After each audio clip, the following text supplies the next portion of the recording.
was talking last time on this podcast about how you get to be the greatest. And Jesus said to his followers, this handful of guys, this is both paraphrase, for starters, if you want to be first, you need to be the last of all, of everyone. This is Dick Foth again with Stories from the Road.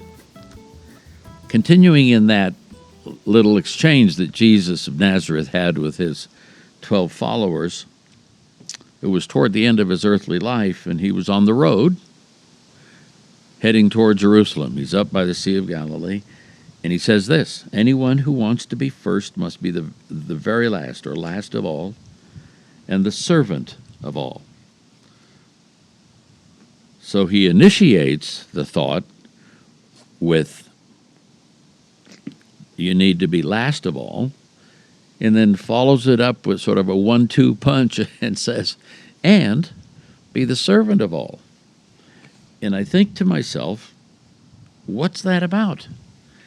Well, I think, and I'm just going to ruminate here for a few moments, I think being servant of all is the action piece of what it means to be last of all. Last of all is sort of a philosophical template, an idea, a hook on which to hang an action.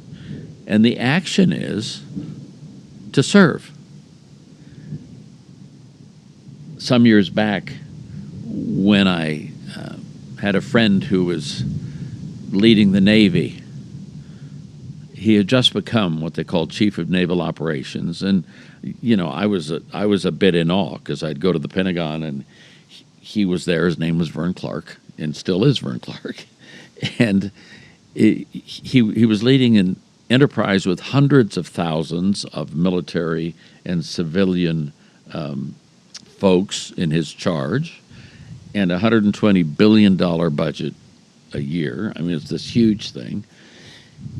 And he was a strong believer in what we call covenant leadership. The young person raises a right hand and says, I covenant to defend an idea. It's called the Constitution. To defend the Constitution of the United States against all enemies, foreign and domestic, and to obey all those between my immediate superior and the commander-in-chief, so help me God. And his comment, his response to that is, that's what they pledge. What do we as leaders, speaking to his admirals, what do we pledge?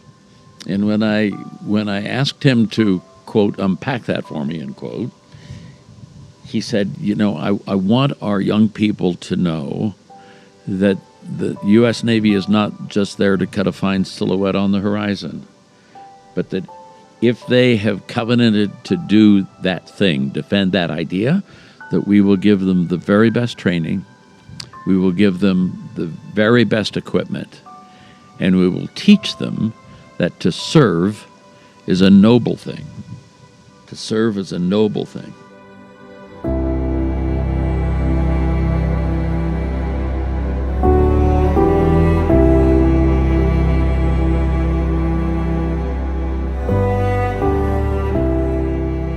When I think about not just service in a broad sense, but serving as an immediate point-in-time action,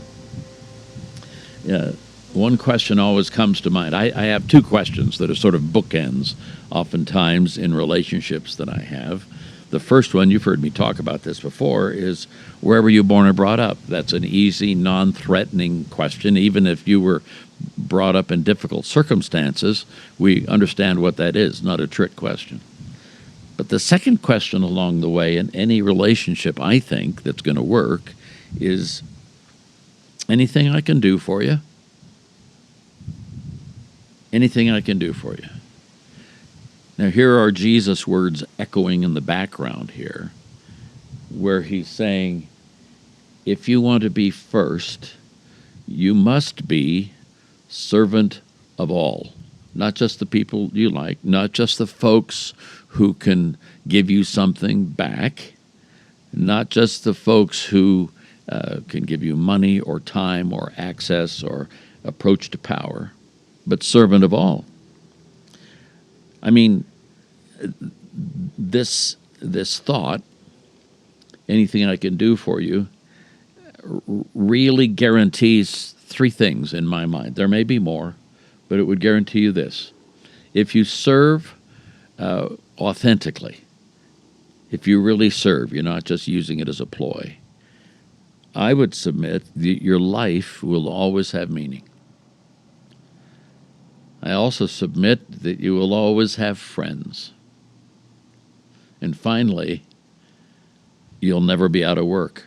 Oh, you may not get money for it, but you'll never be out of work. There is something about an act of service that in a unique way puts you in the driver's seat. You say, what are you talking about, Dick? Well, it isn't something that you are forced to do, but it's something you do voluntarily because you know intrinsically, in some way, deep in your heart, that if I serve you, you win and I win. Maybe that's what it means to be first of all. You win and I win too. And with that peal of thunder in the background on this late summer afternoon, I'll just let that be the exclamation point to this podcast. But think about that, if you will, and we'll be back in a bit. God bless. Thanks for listening. Dick Foth signing off. Bye-bye.